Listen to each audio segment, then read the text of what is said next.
সিকান্দার শাহ পর্ব ৬ এর প্রথম অংশ। ওয়েহাজু বেরটি। সকালের আলো ফুটেছে অনেক আগেই। সিকান্দার ফজরের নামাজ পড়ে আবার শুয়ে পড়েছিল। কিন্তু সেই ঘুম বেশিক্ষণ স্থায়ী হয়নি। দরজায় কড়া নাড়ার শব্দ কানে আসতেই বিরক্তিতে তার চোখ মুখ কুঁচকে আসে। গা ঝাড়া দিয়ে উঠে দরজা খুলতেই দেখতে পেল সেলিম মির্জাকে। বিরক্তিতে সূচক শব্দ উচ্চারণ করল ঠোঁটের আগা। দরজা থেকে সরে ঘুম ঘুম চোখে সোফায় বসে বলল, আপনি দেখছি আমাকে শান্তি দিচ্ছেন না। রাতে ঘুমাতে হয় আপনার সাথে কথা শেষ করে। আবার সকালে ঘুম ভাঙে আপনাকে দেখে। আবার কি বলতে এসেছেন? তাড়াতাড়ি বলুন খু। সেলিম মির্জা মনে মনে ছেলের উপর অসন্তুষ্ট হলেও তা প্রকাশ করলেন না। পাশে বসে বললেন, সব কিছু কমপ্লিট। সব কিছু কমপ্লিট মানে? কি কমপ্লিট? মানুষজন দাওয়াত দেওয়া শেষ। আমার সকল সহকর্মী বন্ধু বান্ধবদের আমন্ত্রণ করেছি। কমিউনিটি সেন্টারও বুকিং করা শেষ। তারা 13-15 তারিখের জন্য সব আয়োজন করে দিবে। সিকান্দার কপালে আঙুল দিয়ে স্লাইড করছিল। সেলিম মির্জার এমন কথা শুনে বলল, আমি কখন এসবের দায়িত্ব আপনাকে দিলাম? আপনাকে দায়িত্ব দিয়েছিলাম শুধু বিয়ে ঠিক করা অবধি। এত কিছু তো করতে বলিনি। আর কমিউনিটি সেন্টার বুকিং করছেন আমার থেকে জেনে করছিলেন? কি আশ্চর্য, তোমার থেকে সব জেনে করতে হবে আমাকে? বিয়ে যেহেতু আমার, সেহেতু আপনি অবশ্যই জেনে করবেন সব কিছু। কি ভুলটা করেছি আমি এখানে? আমার ছেলের বিয়ে আমি আমার সহকর্মীদের ইনভাইট করব না? ছেলের বিয়ে ধুমধাম করে দেওয়ার জন্য কমিউনিটি সেন্টার বুক করব না? আপনার সহকর্মীরা আমার বিয়েতে এসে কি করবে? আপনার সহকর্মী বলতে তো সব পুরুষ, এমপি, মন্ত্রী, মিনিস্টার। আমার ছেলের বিয়েতে তারা আসবে না? কেন আসবে সেটা জিজ্ঞেস করছি। আমার ছেলে আর ছেলের বুকে দেখতে। আমার বউ তারা কেন দেখতে আসবে? মানে? এটা কেমন কথা? আমার বউ কি কোনো ফার্নিচার যে তারা এসে দেখবে? আমার বউ তো আমি কাউকে দেখাবো না। দাওয়াত যখন দিয়ে ফেলছেন ফিরিয়ে নেওয়া তো সম্ভব না। আসবে, এসে খেয়ে দিয়ে দোয়া করে চলে যাবে। সেন্টার বুকিং করার তো কোনো দরকার ছিল না। গি তুমি বিয়ে করবে না? করব। কোথায় করবে তাহলে সেন্টারে না করলে? আমেরিকায় গিয়ে। মসজিদে করব বিয়ে। আর ওয়ালিমার অনুষ্ঠান এ বাড়িতেই হবে। বাড়িতে? এত কম সময়ে কিভাবে কি করবে? এজন্যই তো আমি সেন্টার বুক করেছিলাম। আর সালমানই বা কিভাবে কি করবে এত কম সময়ে? ওর দিকটা দেখবে না? ওর কি আমাদের মতো গাদা গাদা টাকা আছে? কথায় কথায় টাকা শব্দটাকে তুলে আনেন কেন? কম টাকায় কি বিয়ে করা যায় না?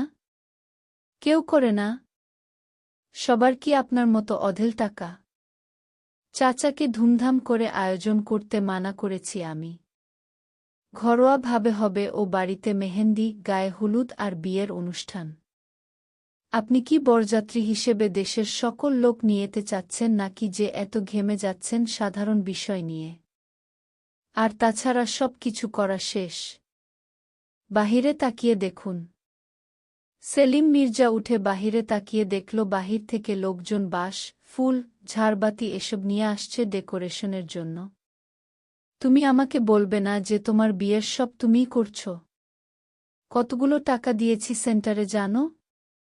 আপনার টাকা বেশি তাই আপনি দিয়েছেন আমার সাথে পরামর্শ না করেই। তুমি দিনকে দিন অভদ্র হয়ে যাচ্ছ সিকান্দার গু। সেটা কেবল আপনার আর আপনার বউয়ের কাছেই মনে হয়। মেবি আপনাদের চোখ ভালো কোনো ডক্টরের কাছে দেখাতে হবে। ভালো চশমা নিতে হবে চোখে। তাহলে আই থিংক আমাকে ভালো লাগবে আপনাদের। আমার মানসম্মানটা আর রাখলে না। আমি স্বরাষ্ট্রমন্ত্রী হয়ে কি না ছেলের বিয়ে ছোট পরিসরে দিব? আপনি কোথায় দিচ্ছেন বিয়ে? আমার বিয়ের আয়োজন খরচ সব আমিই বহন করছি। কোনো কিছুর কমতি হলে মানসম্মান গেলে আমার যাবে। আপনার যাবে কেন? ছেলেটা কার তুমি শুনি? তোমাকে ডাকতে হলে সর্বপ্রথম আমার নামটাই তাদের মুখে নিতে হবে। তাহলে আমার মানসম্মান জড়িয়ে রইল না?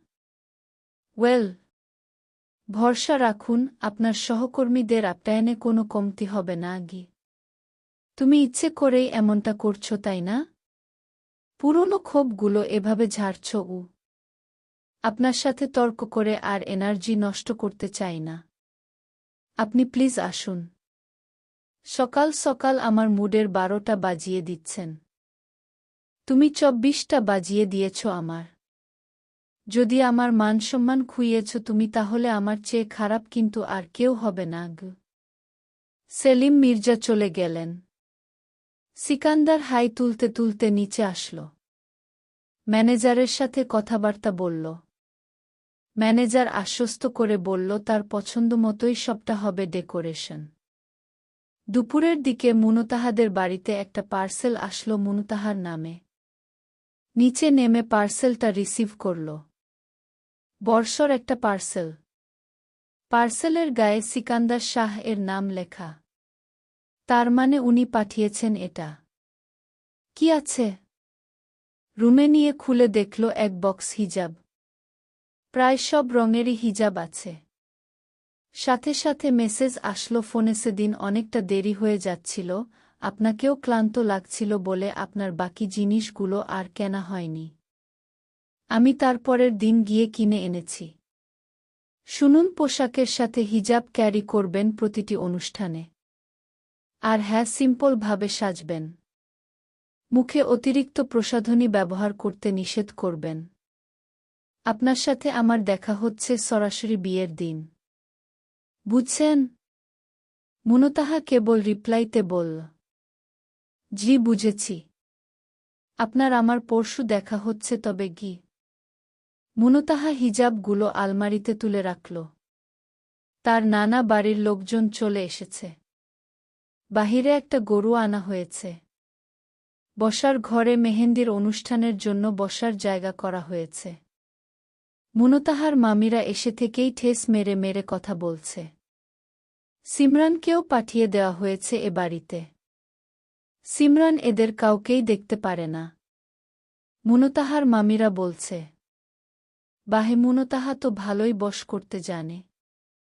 ছোট ছেলের বউ হতে পারেনি বলে বড় ছেলের বউ হয়ে যাচ্ছে ও বাড়িতে। লোভী মেয়ে একটা। ও বাড়ির বউ হয়েই ছাড়ল। সিমরান গ্লাসে পানি ঢালতে ঢালতে জবাব দিল, বিয়ে খেতে এসেছেন নাকি কুটনামি করতে এসেছেন বলুন তো? এসে থেকেই দেখছি এই একই পেচাল পারছেন। ভালো কিছু ভাবতে পারেন না? সব শুধু নেগেটিভ আর বাজে কথাবার্তা। মামিদের মুখ কালো হয়ে গেল। সিমরানকে শুনিয়ে শুনিয়েই তো বলছিল কথাগুলো। ও মেয়ে তাহলে মুনতাহার সাপোর্ট নিয়ে কথা বলল কেন? পরের দিন টেইলার্স থেকে মুনতাহার ব্লাউজ আর পেটিকোট আসে। তবে সে তো ব্লাউজের হাতা কুনুই অবধি দিয়েছিল। এ তো ফুল হাতার ব্লাউজ। মাকে জিজ্ঞেস করতেই মা জানালেন সে ফোন করে বলেছিল ফুল হাতা দিতে। মুনতাহা ব্লাউজগুলো আলমারিতে রেখে মেহেন্দির জন্য রাখা গারারা ড্রেসটা বের করল। হালকা সবুজ রঙের উপর সূক্ষ্ম কাজ করা। চোখে পড়ার মতো ভারী কোনো কাজ নেই। পোশাকটা পরে আয়নার সামনে দাঁড়াতেই নিজেকে অন্যরকম লাগল। একটু লাজুক, একটু শান্ত। আর খুব নিজের মতো। এর মাঝেই পার্লার থেকে দুইজন আপু এসে পৌঁছাল। ঘরের ভেতরেই তাদের বসানো হল। বাইরের কোনো পুরুষ বা কোনো অচেনা মানুষ নেই। তার কাজিন আর ও বাড়ির লোকজন। পার্লারের আপুরা সুন্দর করেই সাজাতে শুরু করল মুনতাহাকে। ভারী মেকআপ না। হালকা ভাবেই সাজালো। হুকুম যে সেটাই দেওয়া। সাজানো শেষে মুনতাহা আয়নায় তাকিয়ে নিজেকেই চিনতে পারল না কিছুক্ষণ। এত সাদামাটা সাজ, তবুও এত সুন্দর। বিকেলের পর ধীরে ধীরে ঘরের ভেতর জমে উঠল ছোট্ট অনুষ্ঠান। মির্জা বাড়ি থেকে সিকান্দারের ফুফাতো বোন লাবণ্য, দাদি মনোয়ারা মির্জা এসেছিল।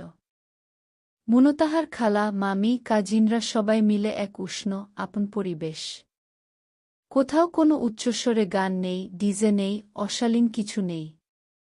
বড় পুরুষরা বাহিরে বিয়ের অন্য সব কাজ করতে ব্যস্ত। ইলা আসলো সন্ধ্যার আগ দিয়ে। সবুজ রঙের জামদানি শাড়ি পরেছে, চুলগুলো ছেড়ে দেওয়া। তারও সিম্পল সাজ। ফোন টিপতে টিপতে ভেতরে ঢুকছিল। আর নাদিম বাবার ওয়ালেটটা নিয়ে বের হচ্ছিল।